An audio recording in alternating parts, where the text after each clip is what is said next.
Have you lost someone in your life because of suicide? Do you feel suicidal? Have you ever had the thought of taking your own life? As a teenager, as a grown up, at any stage of life, has suicide played any role in your life, in your family, in your community? I'm sure you have a story. Either you have heard one, or you have experienced one, or you have been part of one. And as much as somebody believes that after I kill myself, I will be better and nothing will hurt me anymore, but what happens afterwards and how families' lives get affected, how more lives get destroyed by one person taking their own life is phenomenal. Today, we're going to talk about changing those things. We're going to talk about suicide prevention. We're going to talk about making it a great day. So that's my little hint who is coming onto the show. So if you have never seen me before, I'm Sebastian Ane, and you're watching Almost Naked Conversation. And guys, suicide has personally affected me. Three people in my life, very close, very dear, very special people, one day living a perfect life, one day celebrating with us, hanging out and doing things like everybody else does. Normal day, normal everything, no surprises, no inkling of something is wrong. And next day we get an information that they've taken their own life. It was shocking. It made no sense. I had I was absolutely besides myself. How could somebody so inspiring, so powerful, so energetic, always active, fitness, happy, life of party, can suddenly take their life? Have a great girlfriend or have a great boyfriend, uh, amazing life, great career, nothing that I could see that could be wrong on the surface. But one morning we wake up and we are told, my friend is gone. When it happened first time, we were all shocked, we were all stunned, and we didn't know what to say, what to do. Then a few years later, it happened again. Again, a close friend, again, same situation. It was hard to believe. And that's when, for the first time, I started asking, what's wrong with these people? My first question was to blame these people. My first reaction was to judge them and not really try and understand what's going on until I was one of those who was going through those suicidal thoughts. And I have gone through those for years and years and years. As I say to people I speak with about suicide prevention, I train myself to not think that way. I train myself to alert people if ever those kind of thought comes in my mind. At the same time, it is a struggle. It could be because of depression, it could be because of bullying, it could be because of so many other factors that we don't understand, we don't appreciate, we don't focus on. And there's something called invisible illness. A lot of people suffer with that. But we'll talk all about that. First of all, I'm not alone here. I have a wonderful, wonderful Wonder Woman, if you'll say, with me. And she is the founder of Make It a Great Day movement. And I'll share all those details with you. Make It a Great Day is a book. Well, it started as a book, and the title is Make It a Great Day. The choice is yours for teens. And it came out, and I'll let this Wonder Woman share the story, but this book came out of a few minutes of conversation or a speech and turned into a movement. And we'll talk to my guest about that. Well, let me also say, this Wonder Woman is not just going to be the guest, she's going to be my co-host for next 4 episodes, and we'll release the dates today during the show. So make sure to tune in. if anyone you know has been affected by suicide, if anyone has taken their life, or if you have suicidal thoughts, or anyhow you want to be part of a movement where people can be stopped, especially teens, young people can be stopped from taking their own lives, can be given the right support, can be given the hope that they need to keep living and keep making it a great day in their lives. So let me bring to the uh, stage Jackie Simmons, my co host, and as I said, a Wonder Woman who is running this campaign, making this campaign great, as the name itself says, make it a great day movement. So, welcome, Jackie, to the show. Hi, Sebastian. How are you going? It's going really, really well. And I am super happy to be on the show with you. And thank you very, very much for giving your time and your platform to help us spread the word. One, that there's an epidemic. Teen suicide is at all-time records in the United States, just teens. The number of attempts where teens are trying to take their own lives is now at 3,000 a day.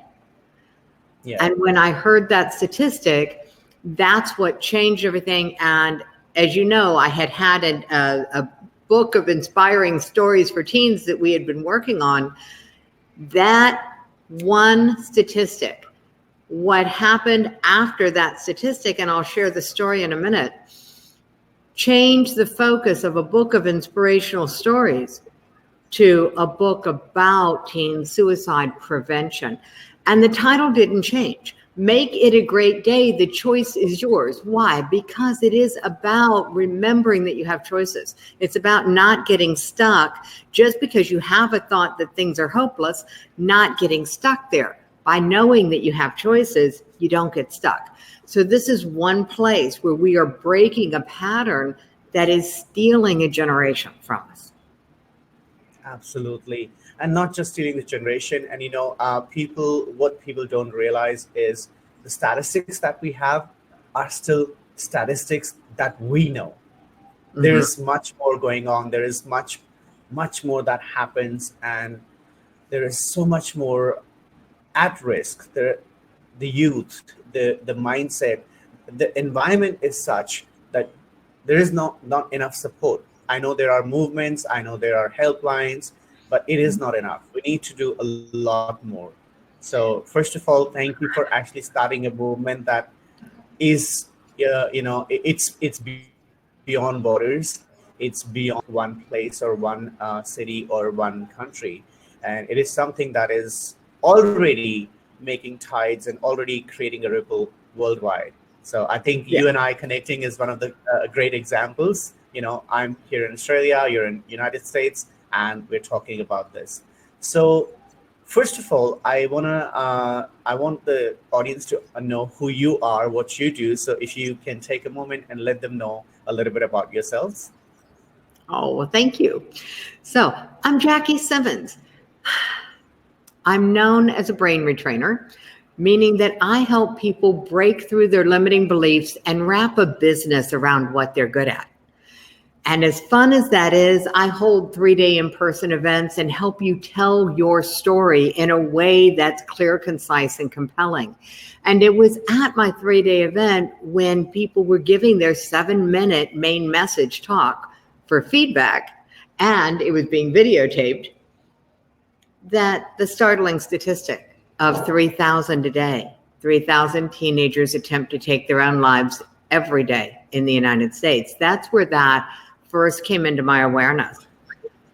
The rest of that talk rocked my world and shifted me from my mission, which had been to launch the certification program for my company is Success Journey Academy.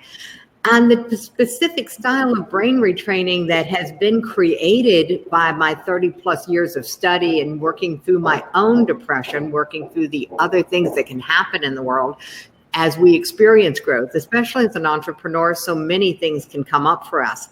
So I have just kept studying. And I was launching my certification program so I could teach other people to do what I do so that we could bring more awareness to the fact that most of what holds us back in lives are our limiting beliefs, meanings we assigned at a time we don't even remember, and how to change those. The amazing thing is that that's been put on hold because in August, I found out about the teen suicide rate. And the 37-year-old young woman who was giving that talk broke 23 years of silence on her own history as a teenage suicide attempt survivor. And as shocking as that was to me, what she said next would have had me howling in a corner, because the speaker was not just any young woman. As you know, Sebastian, the speaker was my daughter. And what she said next was that she still struggles with suicidal thoughts. She manages to find joy every day, but she still struggles. And I had forgotten. I had neglected to stay up with this. Oh, heck, I was so deep in the river of denial, I might as well have lived in Egypt. I had just blocked it off. I had thought she was okay, and she wasn't. Right. What she said, yeah. And so I just want to acknowledge Alicia is here as well watching us. She said it's of course it is. And that's really what it is. That conversation, I'm still amazed that 7 minutes really changed so much. Not just changed, it started a movement that is now people worldwide to save lives and start the conversation. Yeah, you were talking about invisible diseases. So I just want to complete the story for people. Two things that make this story more relevant is, one, my daughter has an invisible disease. She suffers from chronic Lyme. She's been disabled for a long time. And the last part of her 7-minute talk was how she wanted to launch a program to help teens find joy every day, even if they struggle with suicidal thoughts. This is something she can do on the days that she can do. And I'm like, all right. All of a sudden, she not only stood up and spoke out on what was so important to her, she laid down the foundation of a thought that said, on this topic, I can make a difference. Because I've learned a few things over the 23 years that I have struggled with this, I can share what I've learned and make a difference. And so in that moment, it became something that I'm 100% behind. All the resources of my business, all the resources of my company, all the connections I can make. As you know, I'm at a conference today for high tech. Why high tech? Because these are the people who understand the isolation that can come with being in certain industries. And they need the teens to come into their businesses. They need all the techie help they can get because their businesses are growing. And they're losing a whole potential generation. So they have multiple layers of wanting to be part of this mission. And it's just starting to grow. And again, Sebastian, thank you so much for allowing me to be on your show. Amazing the twist that you put on it. That's actually very useful. That corporates, you're losing an entire generation, and if you don't have the young generation, who are you going to sell to? Who's going to be your consumer? And who's going to be your employee? I mean, it impacts every single aspect of business. So I want to make sure people understand it is a huge personal tragedy.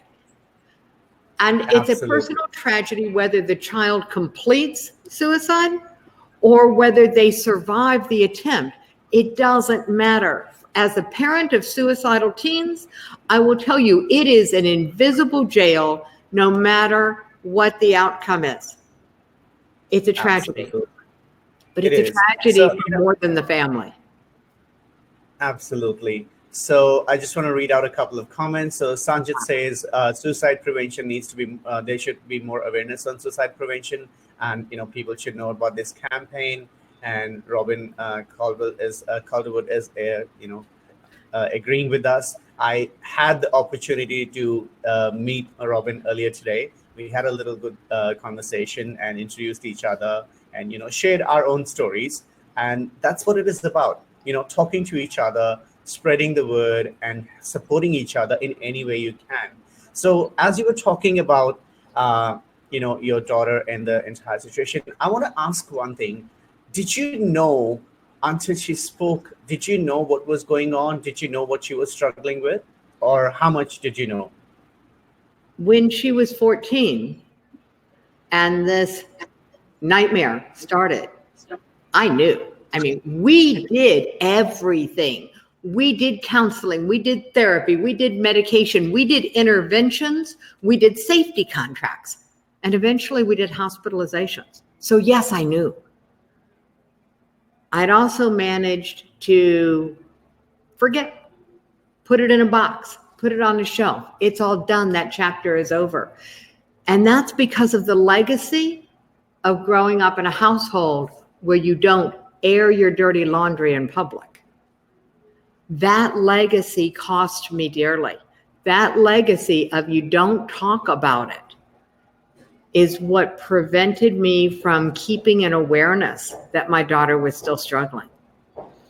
This is like looking back going, what was I thinking? Well, the answer is I wasn't, because that injunction not to talk was so strong. This whole idea that mental health, mental illness has something to do with suicide. Let's take the conversation and make it a different conversation. It's about life. It's about choice. It's about awareness, and it's about emotional resilience. And when you keep the awareness on that side of the coin, the conversation changes.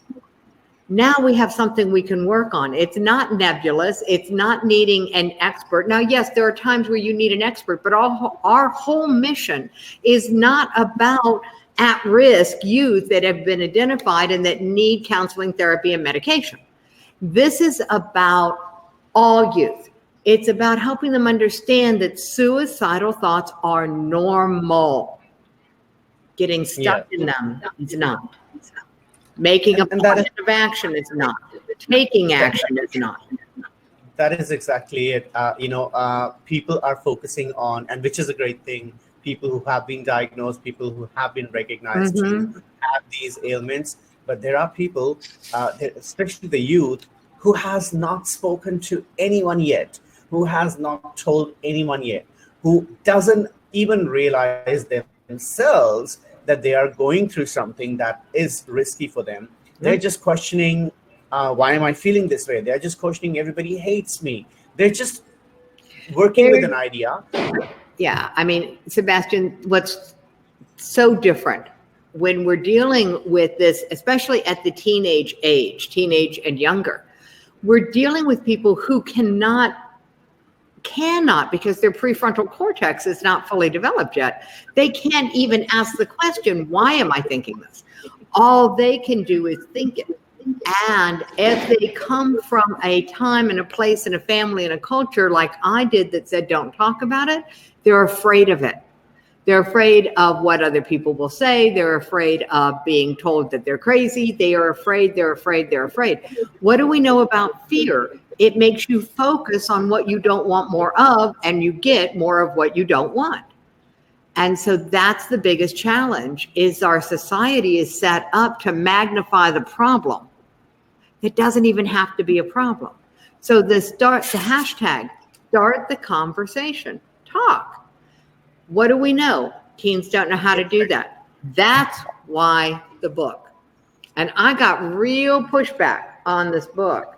People said, Jackie, why a paperback book? You know they won't read it. Do you want to put the book on the other side so people can see? There you go. So the book is Make It a Great Day. The choice is yours. And you can find out more about the book on makeitagreatdaybook.com. All the information is there. And while you're talking, Jackie, I'm actually going to put the site on the site as well, so people can see as you're talking. That way, if somebody wants to go and visit the website, they can do it as we're talking.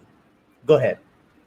when Kay Wagner, lovely woman, she's in a mastermind with me, and she pushed really hard on me. And she said, Jackie, why a paperback book? You know they won't read it. Why not an ebook? Why not an audio? Why not? And the answer was, the book is not for them to read. The book is for them to share. It's not about them reading our stories. It's about them feeling safe enough to share their stories, to ask their friends for their stories. What I saw in a group of teens where I went into a local high school was nothing short of amazing. After I explained my why, the mission, what we're doing, how we're doing it with the book, I asked the teens, what's your story? Do you have a story of a friend who tried or a friend who died? And they started sharing their stories, Sebastian, one after the other. One young woman lost her first friend to suicide when she was in elementary school, and another friend last year. And then I noticed that some of the teens were starting to take pictures of the back of the book and Snapchatting them out. Right. And when they left, every single teen picked up a copy of this paperback book to take with them. And Sebastian, every single teen picked up a second copy of a paperback book to give to a friend who was not in the room. How amazing is that? I mean, and that's the first thing is, obviously it shows that there is a need. It shows that people who are not talking, for them it was like, oh, this is helpful, this is what I needed, or this is, my friend might need this. So that is a great moment. And while we are talking, we will be audible to people. I just want to put up the book website on the entirely on the web screen, so people will see that while you and I are talking. So this particular site that's up is something so exciting for me, Sebastian. This is not where people can buy the book. This is where people who want to be involved at a higher level can actually become a founder in the Teen Suicide Prevention Society. So this is the founders page, because I started getting people who wanted to do more, who recognized that we need to build out an app so that we can reach teens where they live on their phones. And to build out an app, to build out the gaming, to build out the things that teens want in it, requires funding. So we created a founders round so people could step up, be founders, be recognized as part of the spearhead of this movement to stem the tide of teen suicide.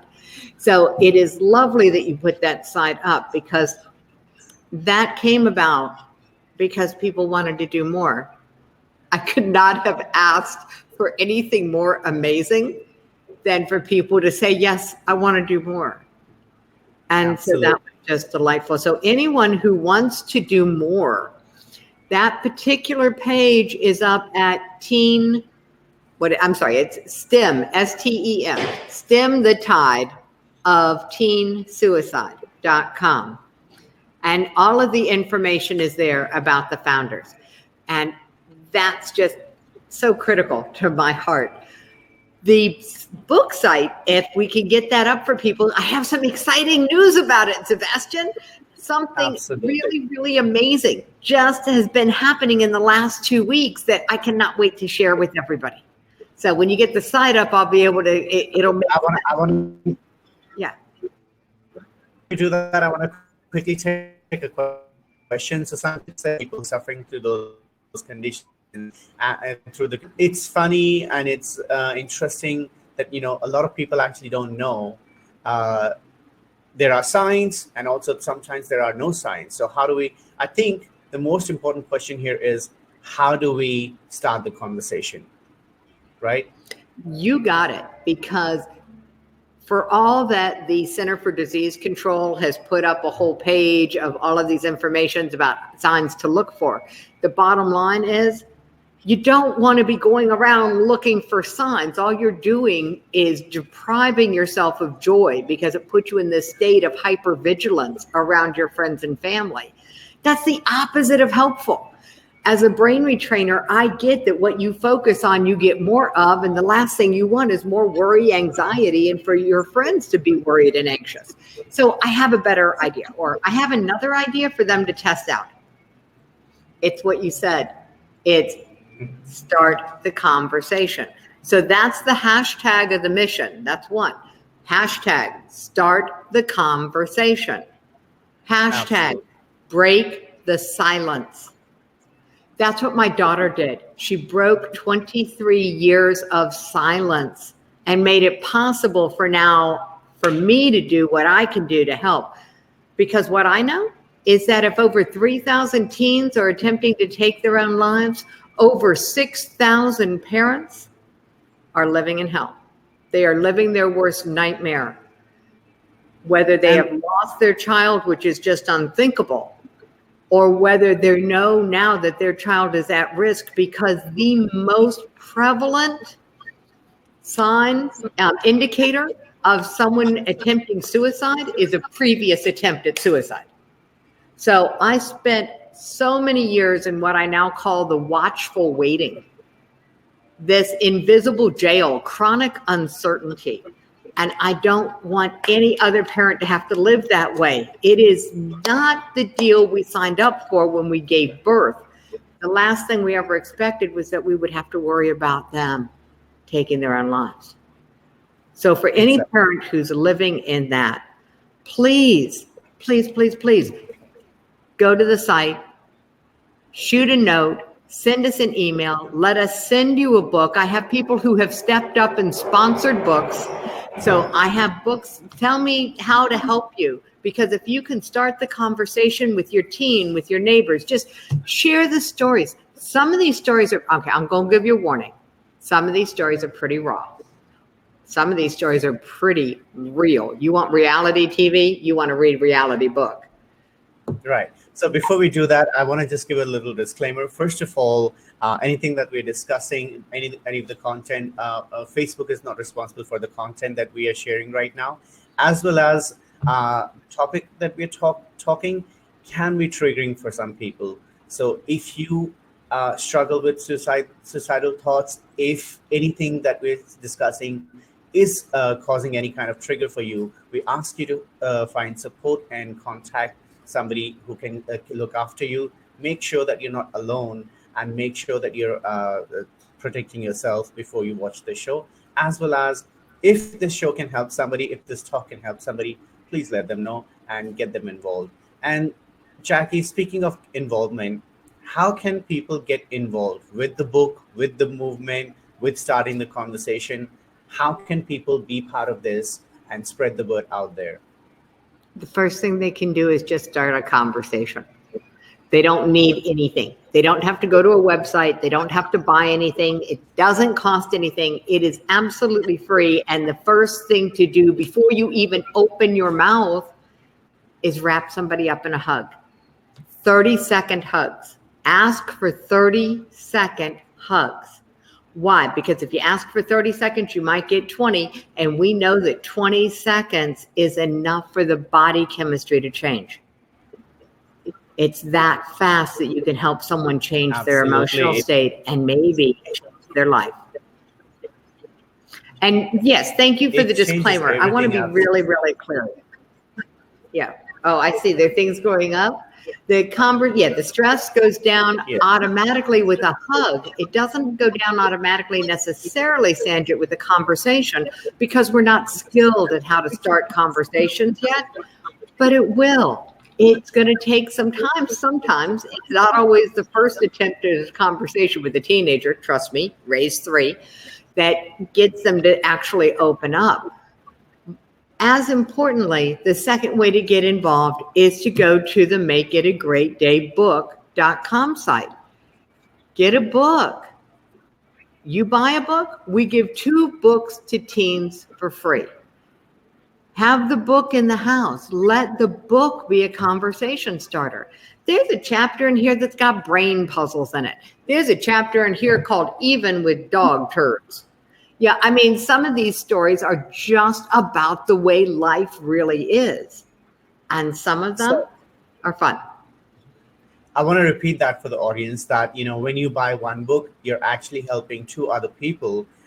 For every single book that you buy, am I right, Jackie, that two other books will be given away? Every So, single book. And there are more books on our mission site than just this one. So even if you've got a copy of this one, go to the mission site and see what's there now. Any book and every book that you buy off the mission site, we give 2 Make It a Great Day books to teens for free. absolutely. So, Jackie, you were just sharing a story. I know I interrupted you. I want to make sure that people know a little bit more about the book in the conversation. So, is there a story that you can share that, either you have experienced or heard of or anything? Well, I'm hearing lots of stories. Everywhere I go now, I am hearing stories. When I ask the teens if they had a story of a friend who had tried or a friend who had died, when I left the high school, I got into the parking lot and I realized, Sebastian, it wasn't some of the kids in the room that had stories. It wasn't most of the kids in the room. It was every single teen in the room had a suicide story of a friend who tried or died. Some of them had their own stories of being suicide attempt survivors. It's the scariest reality I have ever run up against. I'm here at a tech conference. I've been talking with different people all day. I'm in the lunch line with someone. What am I doing? Well, I'm handing out mission cards so that people know that this mission exists, that the Make It a Great Day movement is happening to stem the tide of teen suicide. And the gentleman in the lunch line looked at me and went, I've lost 12 friends to suicide, and I'm Wow. only 33. That is, wow. I don't even know how to react to that. And that is the reason. That is exactly why we are doing this, guys. To let people know, there is help. Start a conversation. Break the silence. Don't just struggle through what you're struggling through. There's somebody out there listening to you. There's somebody out there for you. Just start a conversation. If you see somebody, if you see a sign of somebody either depressed, they don't look like they're being themselves, or anything unusual, just ask, are you okay? Talk to me. Do you wanna have a chat? Just start a conversation. Sometimes that is all a person needs from being It at changes a the place. pattern. Exactly. Their path changes. One moment they are thinking of taking their own life. One moment they're thinking that why live? What's the you know I'm It's useless. I'm nothing. And next moment, that little conversation, that little chat, that single hug can make somebody feel, oh, I do matter. I am visible. People are seeing me. And I say this, Jackie, oh, I want to share this with people. I've had a good life. I have been very fortunate to have parents and a life where I think I was given everything before I could ask for. I experienced, um, it'll be wrong to say that I had struggles or anything as a child. I think everything that a child could ask for was there for me.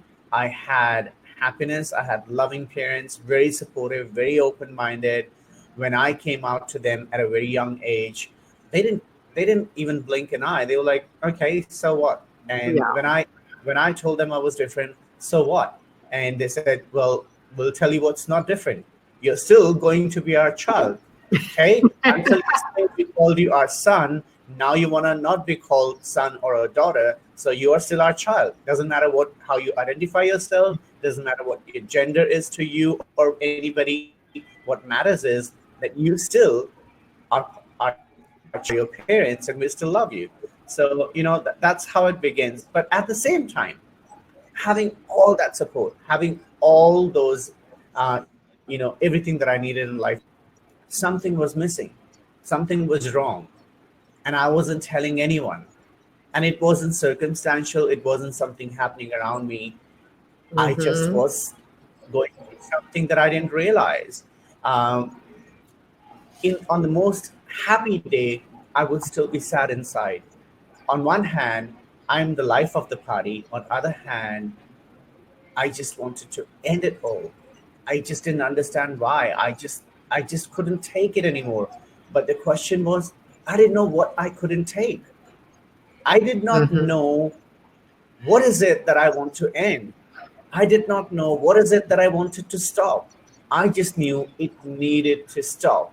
And the only thing, Jackie, I could think was is maybe I should end my life.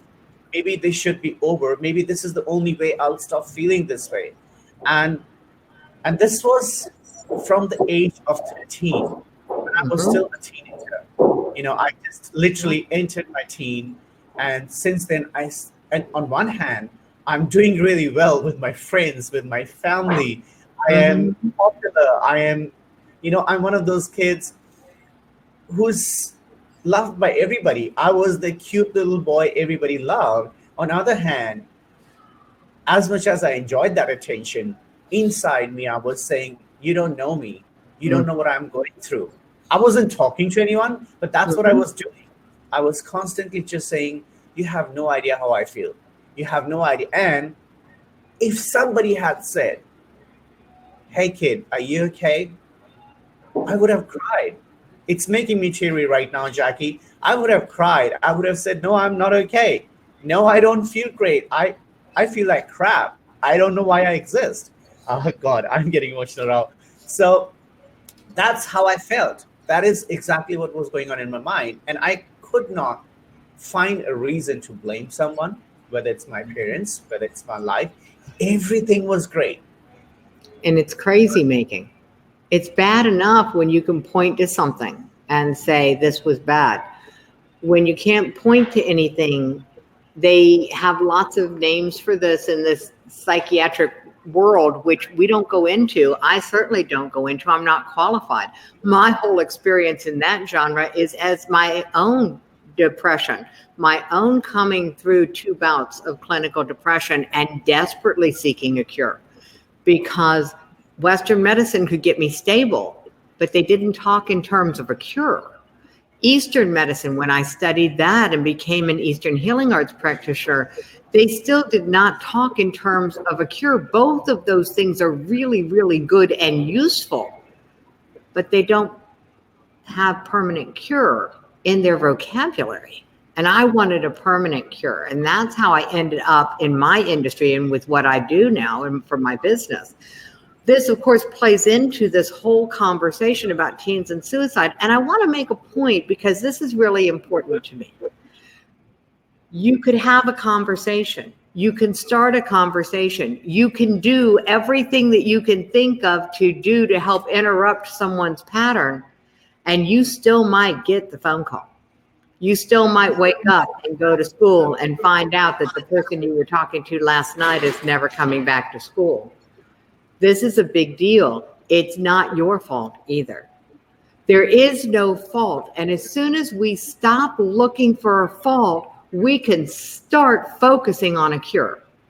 As soon as we stop looking for a fault, we can start focusing on helping people focus on what's so good in their lives or what they might create in their lives. Because here's the deal. We're dealing with a population that their prefrontal cortex is not fully developed, not even completely grown out yet. So to expect them to have the mental capacity to rationalize, to get perspective, is absolutely insane. They literally do not have the brain cognitive power. What do they have? They have an internal emotional guidance system that they've lost touch with.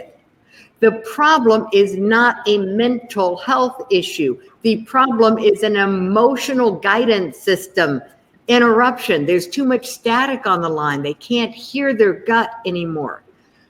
We don't need to go into what causes that static because the causes are many and varied and they are irrelevant. The challenge is that when We're so used to looking for who's at fault. We're so used to looking for causes. So that's where the cure is going to be. We already know the cure. The cure is to do whatever we can to start the conversation, give people more hugs, 30-second hugs, help them reset their body chemistry, and get them talking. Allow them a safe space. Help them know that suicidal thoughts are normal. Getting stuck in them, being afraid of them is not a good idea. That's not normal. And that if they talk in a place that has no judgment. So here's the biggest problem that I think parents have, that I think society has, is this idea of judgment and finding fault. Somebody must be wrong for there to be a problem. Nobody's wrong. I'm just going to lay it out there. Nobody is wrong. This is a no fault situation. And as soon as you can stay out of the judgment, it becomes safer for the teens to talk to you. And it's true, they do not have the ability to express their feelings. They can hide their feelings. As Nadine says, they can cloak their feelings. And Nadine would know because she taught high school for years. I happen to know Nadine. So, I just wanted to acknowledge them as well. So, Robin is saying absolutely, she's agreeing with, the phenomenon you're talking about. And Nadine said teens are very good at, cloaking their feelings. This is so true. I just want to add to that as well. Not just teens, as society, we have been so conditioned, so trained to not say things. I'm just going to take this conversation a little bit in a different direction, but be a man. Don't cry like a girl. Don't be like a girl. Don't cry. The whole society is that. You're right. People don't understand those words they heard. First of all, I look at it this way. When you say don't cry like a girl, what are you saying towards girls? What are you saying? How are you defining an entire gender to be weak? On what basis? And as I said, I'm taking this a little bit in a different direction. Jackie, as much as I know, the strongest people I have seen in my life have been women. So saying don't cry like a girl, don't be like a girl, heck yeah, I want to be entirely like women because the strongest people in my life are women. They are the people who gave me the strength to fight through this, to fight through so many other challenges. Secondly, telling a man or a little boy, you're a boy, boys don't cry, be like a man. You are conditioning them to not love themselves. And I'm just going to take this outside of the gender conversation because there is another side to this that I am just like, I'm done with this. Don't go there with me, Sebastian, because women and girls are under the exact same injunction about you cannot succeed if you acknowledge your emotions, period. So everyone is getting the same message. You cannot succeed if you have an acknowledged emotion. And it's not professional. It's not going to help you. It's going to make people think you're weak. And that is such a crock. It was just a cultural norm that no longer serves us. So it's not wrong. It was right for the time. Now we don't need it. So let's just stop right there with that. I totally agree. Because exactly what you're saying, half of the time, women are not given opportunities because, you'll be too emotional for this. Not just the gender, you are actually defining the exact same thing, too emotional, too sentimental, too, so my point is saying weak, whether you're assigning it to a gender or not, you're saying you're weak if you let people know how you feel. Why is it wrong to feel? We're human beings. We are the only species that can express what we feel in words. And we are the species that makes it wrong. Oh yeah. Absolutely. So we have the double whammy. We have the innate ability to use language to express, and we have the cultural the cultural normative that says don't do it, which is what led to the 23 years. Exactly. That's why the conversation needs to happen. People need to know those little hugs need to come through. You have to start the chat. You have to ask, "Are you okay?" You have to ask, offer people to say, "Talk to me." What's going on, and that's where you have to make it a great day for everybody. Go ahead. I'm gonna add something, because I can see where this could go in a very dark direction very quickly. It's okay if they don't talk. It's okay if they don't talk. Just hang out with them. Just be with them. A 20-second hug, a 30-second hug, which I said, ask for 30, you'll get 20. A 20-second hug shifts the body chemistry. It interrupts the pattern. It doesn't have to be in words. It just has to be in emotion. You have to allow for things to move, emote, move. And that's what it's all about, right, Sebastian. Not about even something as tangible or concrete as words. It's simply about allowing emotion to move, to stop putting up a dam for the uncomfortable emotions and go ahead and let them through so they can keep flowing. And that's sometimes easier with words. Sometimes it's easier with a hug. Sometimes it's music. There are just so many, many, many ways that we can keep emotion in motion. And that's the goal. That's so powerful. I love that. Keeping emotion in motion. I love that. I am going to literally use that from now onwards. So speaking of that, this book and this movement did not happen all by yourself. There were more people involved. So do you want to tell us a little bit about, I know there have been, so far there's 26 authors, 9 founders, it's a book/movement. So do you want to tell us a little bit about how that happened and what really is going on behind the scenes? Right about the time that we published the ebook, which was a couple of weeks after my daughter gave her talk, like I said, that ebook had been in the works, and I had planned on, okay, we're going to do the paperback book in November. We'll get it out in time for the holiday season, the traditional Christmas holiday season, not all of the other holiday seasons. I don't mean to be exclusive here. And then I was talking in my mastermind. I'm a firm believer in mentorship and masterminds. I belong to several because I need the brains of other people to move my business forward, to move my life forward. I'm in my mastermind and I'm talking about this mission, this brand new thing that has just come up, and about the book. And this is where Kay Wagner challenged me. And she said, "Why a paperback?" And I said, it's not for them to read, it's for them to share. The more she pushed, the clearer I got. And she pushed on every single aspect of the project. And then she said, "Jackie, I don't want to be involved in the distribution, but I want to sponsor 500 teens to get the books for free." And all I could do was cover my mouth and cry. The tears were because I was just so touched that she would stand up. Her company would just stroke a check to sponsor 500 teens. And the covering my mouth was to keep me from verbalizing Well, this is almost like a conversation. You can actually say anything you like. I mean, I couldn't wait then. All of a sudden, it couldn't wait till November. And thank God for my tribe. I mean, Nadine came and sat with me at my house for 13 hours one day while we formatted this book and got it submitted. And it was 3 weeks from my daughter's talk to hitting publish on the print version of the book. And after it got printed, I found out that September was in the United States National Suicide Awareness and Prevention Month, which I thought was perfect, cosmic on my side here.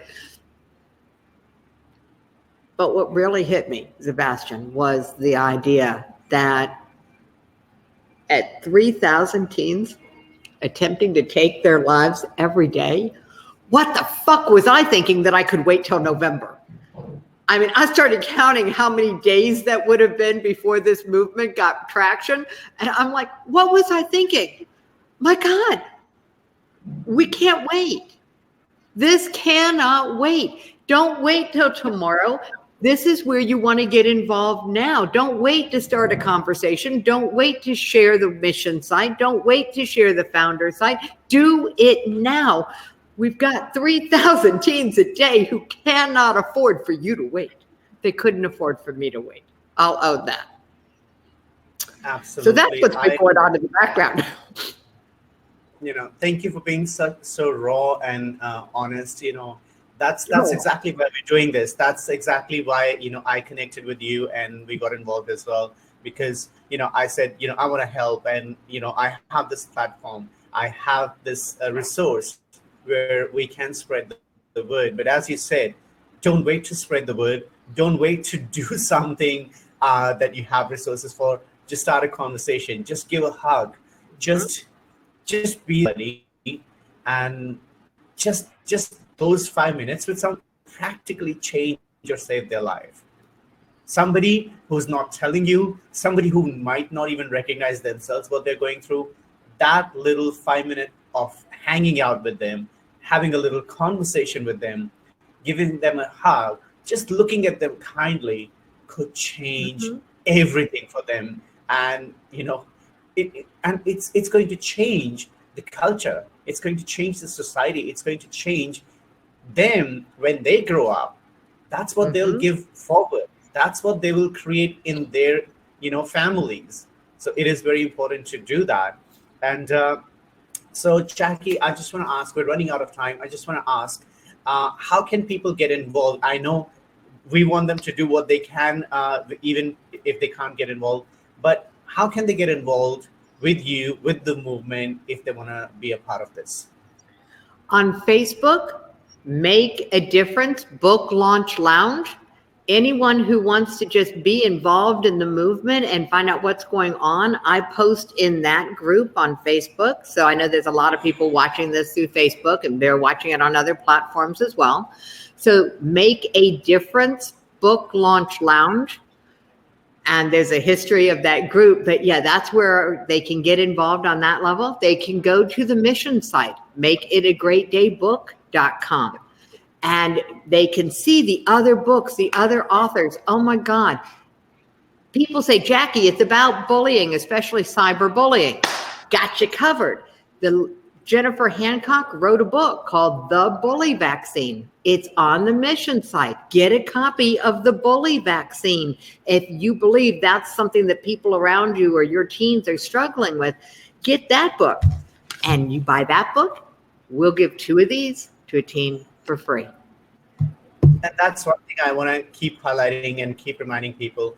For every single book you buy, guys, Jackie's mission, Make It a Great Day, book.com, or the mission itself, gives 2 copies to other teens who either cannot afford it, or it doesn't matter whether they can afford it or not. Yeah, it's not about that. You're absolutely right, and I'm so glad you're pointing this out. This is not a need-based program. This is a reality check program. Everyone needs to be talking more. Everyone needs to start conversations. You don't have to talk about what's the most important thing in your life at the moment. Right. Just talk about something about your life. I am a professional networker. I mean, they call me a networking junkie. And I go to networking event after networking event and come away having spent an evening with strangers. And then I can go into a group and come away having spent the evening with friends. And the difference is about this piece of vulnerability. I got a new idea for a bunch of people, Sebastian. What if it's not about being vulnerable, but it's about being authentic? It's about being in your authority. That's where authority comes from, is your authenticity. You cannot be an authority if you are not authentically qualified to be an authority. Those 2 words are together. And the reason this movement has gotten the traction it has is because I am, for the first time in my life, talking about what I am truly an authority in. I am an authority in self-sabotage. I have a lot of practice.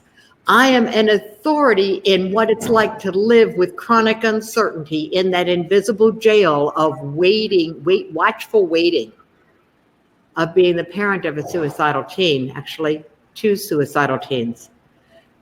Right. This is where I have authority. I've spent years learning how to be a good speaker and a good storyteller, and now I know why. It's because this is a story that must be told. It's not that I should be doing this. This is something I must do. If you feel called to this, step up and be a founder. Be part of the mission at a higher level. Get yourself involved where you can stand up and speak out on your own, because we will be doing speaker training for the founders so that you can bring that mission home. And we're going to share all that information and so much more, because we actually have more episodes of this talk coming up. We will be posting all the dates in the comment section, and go and check it on Dramaniacs page as well on Facebook, and you'll find out all the information there. I just want to acknowledge a couple of comments. So Nadine said a hug / a kind word can change a life trajectory. So true. And Robin said awesome books. Awesome book. Oh, I think she books, so I keep thinking, yes, there's so many more. I have to tell you that's what I'm so excited about. So we'll be talking more about them on our next session. Absolutely. So we're running out of time. I just want to thank you for taking your time to do this, for spreading the word. And, we will be talking a lot more over coming weeks. I believe the next date is October 30, but we'll confirm. We'll post all that information. I think it's the 23rd. So we'll double check. Yeah. So we'll post it in the comments, and we'll share more information about that. So guys, thank you so much for watching. Jackie, don't go anywhere. I'll just wrap up and I'll be with you in a second. I'll be waiting in the green room. Hugs to everybody. So that was Jackie Simmons, the founder of this movement, Make It a Great Day. You can find more information on makeitagreatdaybook.com, and we will be posting other links and information that you can find more resources and everything about this movement. And guys, this is what I would say. As Jackie was saying, don't wait to be involved with a movement or any movement. Just make a difference by taking action now. 3,000 suicides a day. That's just what we know. Just imagine what we don't know. Just imagine people who are not talking. Imagine the teenagers who have not expressed themselves. It is time to make it a great day for them. It is time to change lives for them. It is time to let them know it's going to be okay. So thank you for watching. This was Almost Naked Conversation, and I'm Sebastian One. And as I always say, love, honor, and inspire yourself from within to dream big and make it happen. I'll see you next time. Bye.